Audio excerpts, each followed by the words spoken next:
تو اس جو سینٹ نے آج جو بل پاس کیا ہے اس میں اس کی وضاحت کی گئی ہے، بلکہ اس آپ کہہ سکتے ہیں کہ جو ایک کچھ لوگ کہتے ہیں کہ فلا ہے، اس کو دور کرنے کی کوشش کی گئی ہے کہ اگر کسی شخص کو کوئی اس طرح کی نااہلی ہوتی ہے جس میں آئین نے واضح طور پر اس کی مدت کا تعین نہیں کیا، تو وہ پھر 5 سال سے زیادہ نہیں ہوگی۔ تو اگر تو یہ بل جو ہے قانون بن جاتا ہے تو اس کے براہ راست جو بینیفیشری ہیں وہ نواز شریف ہوں گے اور اس کے ساتھ ساتھ جہانگیر ترین ہوں گے، کیونکہ ان دونوں کو آرٹیکل جس آئین کے آرٹیکل کے تحت سزا دی گئی اس میں ایکسپلسٹلی یہ لکھا نہیں ہوا کہ اگر آپ صادق اور امین نہیں ہوں گے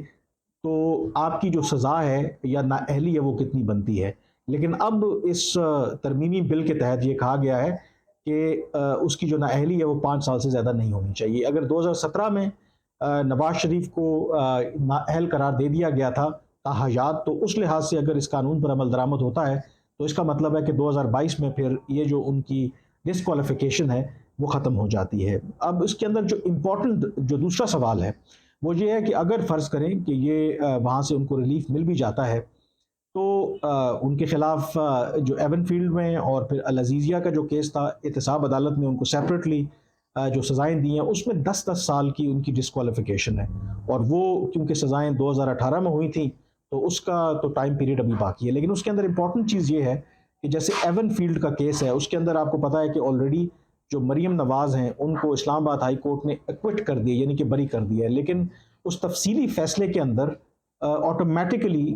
یہ جو لیگل ایکسپرٹس ہیں ان کا خیال ہے کہ کیس جو ہے وہ نواز شریف کے خلاف بھی ڈسمس ہو گیا ہے، تو باقی رہ گیا العزیزیہ کا کیس،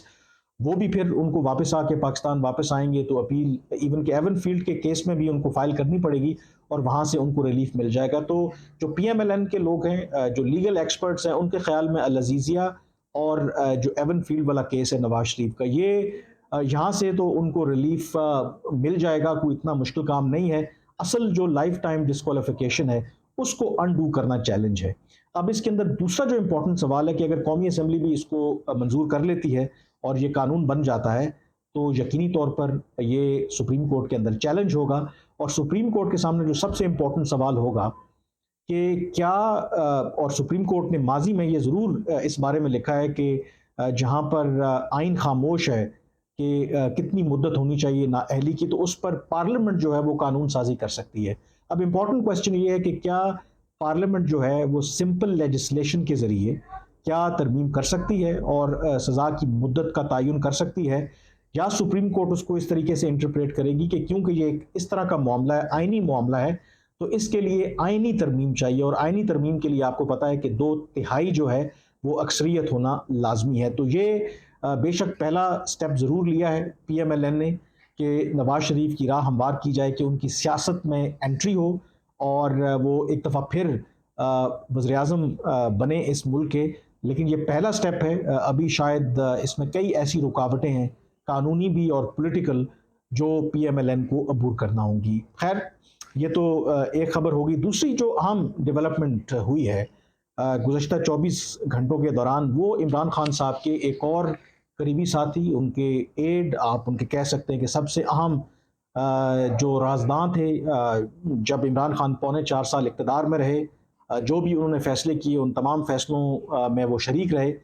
وہ ان کے پرنسپل جو سیکرٹری ہیں محمد اعظم خان، یہ بیوروکریٹ ہیں، اور آپ کو صرف آپ کی نالج کے لیے جو پرنسپل سیکرٹری ہوتا ہے نا پرائم منسٹر کا، وہ ایک لحاظ سے آپ کہہ سکتے ہیں کہ پریکٹیکلی وہی وزیر اعظم ہوتا ہے، ایک قسم کا اس کے پاس اتنی طاقت ہوتی ہے کیونکہ تمام جو وزیر اعظم فیصلے کرتا ہے اس کی مشاورت سے کرتا ہے، تمام جو اس کو ایڈوائس مختلف ایشوز پر دی جاتی ہے وہ پرنسپل سیکرٹری ہی دیتا ہے۔ اسی لحاظ سے یہ ایسی پوزیشن ہے کہ عام طور پر آپ نے دیکھا ہوگا کہ وہ وزراء ہوں یا پولیٹیشنز ہوں، وہ پرنسپل سیکرٹری سے ان کو بڑے گلے رہتے ہیں۔ مثلا نواز شریف کے ٹائم پہ فواد حسن فواد پرنسپل سیکرٹری تھے، اس کے بعد وہ نیب کے مقدمات بھی بھگتے رہے، تو جو پی ایم ایل این کے کئی وزراء، ایون کہ مریم نواز کو ان سے گلا تھا کہ کئی معاملات پر وہ ان سے کوآپریٹ نہیں کرتے۔ اسی طرح سے جب اعظم خان پرنسپل سیکرٹری تھے تو تحریک انصاف کے کئی وزراء، بلکہ جو فردوس عاشق اعوان ہیں، وہ جب اب ایک نئی پارٹی میں چلی گئی ہیں، جب وزیر اطلاعات سے ان کو ہٹایا گیا تو وہ ان کو الزام دیتی ہیں کہ بیسیکلی ان کو ہٹوانے میں اعظم خان کا کردار تھا. تو یہ ایک ایسی پوزیشن ہے، امپورٹنٹ پوزیشن بھی ہے، لیکن ایٹ دا سیم ٹائم بہت چیلنجنگ اور ڈیمانڈنگ بھی ہے، کیونکہ لوگ آپ سے خوش بھی نہیں ہوتے. تو اب خبر یہ ہے کہ اعظم خان صاحب جو ہیں، گریڈ 22 کے افسر ہیں، وہ اسلام آباد سے غائب ہو گئے. اور اس کا ہمیں پتہ کیسے چلا ہے کہ اسلام آباد کا کوسار تھانہ ہے، وہاں پر ان کے بھتیجے نے، اعظم خان کے بھتیجے نے ایک درخواست دی ہے پولیس کو، اور انہوں نے یہ کہا ہے کہ اعظم خان صاحب جو گریڈ 22 کے افسر ہیں اور جو رہائش پذیر ہیں اسلام آباد کا علاقہ ہے F63، اپنی فیملی کے ساتھ، اور 15 جون کو ان کا یہ کہنا ہے کہ کوئی شام 6:30 اور 7 بجے کے قریب ان کی کسی کے ساتھ اسلام آباد میں اپوائنٹمنٹ تھی، وہ گئے، اور اس کے بعد سے وہ غائب ہیں، مسنگ ہیں، اور ان کا کسی سے رابطہ نہیں ہو پا رہا. اور ان کے جو بھتیجے ہیں وہ آگے چل کے کہتے ہیں کہ انہوں نے جو بھی ان کے ذرائع تھے، ان کی فیملی، ہر طرح سے ان کے جو ویئر اباؤٹس ہیں جاننے کی کوشش کی، لیکن ان کو کوئی کامیابی نہیں ملی. ان کے جو فون ہیں وہ بھی بند ہیں اور ان تک کوئی رسائی نہیں ہے. لہٰذا اس بنیاد پر انہوں نے پولیس سے یہ درخواست کی ہے کہ وہ جو ضروری قانونی چارہ جوئی ہے وہ عمل میں لائیں، FIR رجسٹر کریں. اور اس حوالے سے انہوں نے کہا ہے کہ جو وہ غائب ہیں یا اغوا کر لیے گئے ہیں، تو اس معاملے کو ایز سون ایز پاسبل جو ہے وہ ٹیک اپ کیا جائے. عمران خان کا بھی اس پر رد عمل آیا ہے، اور عمران خان کا ایز یوزول جو ہے اشارہ اسٹیبلشمنٹ کی طرف ہے، اور وہ یہ کہہ رہے ہیں کہ جو بھی لوگ ان کے قریب تھے اس طرح سے ان کو غائب کر کے، اس طرح سے اغوا کر کے وہ ان کے اوپر دباؤ ڈالنا چاہتے ہیں. تو یہ جو خبر ہے میرے خیال میں عمران خان صاحب کے لیے اچھی خبر نہیں ہے، ان کے پرنسپل سیکرٹری کا اس طریقے سے غائب ہونا. اور کیونکہ ان کے پاس عمران خان کے بارے میں بہت سی ایسی معلومات، وہ بے شک سائفر کی کنٹروورسی ہو،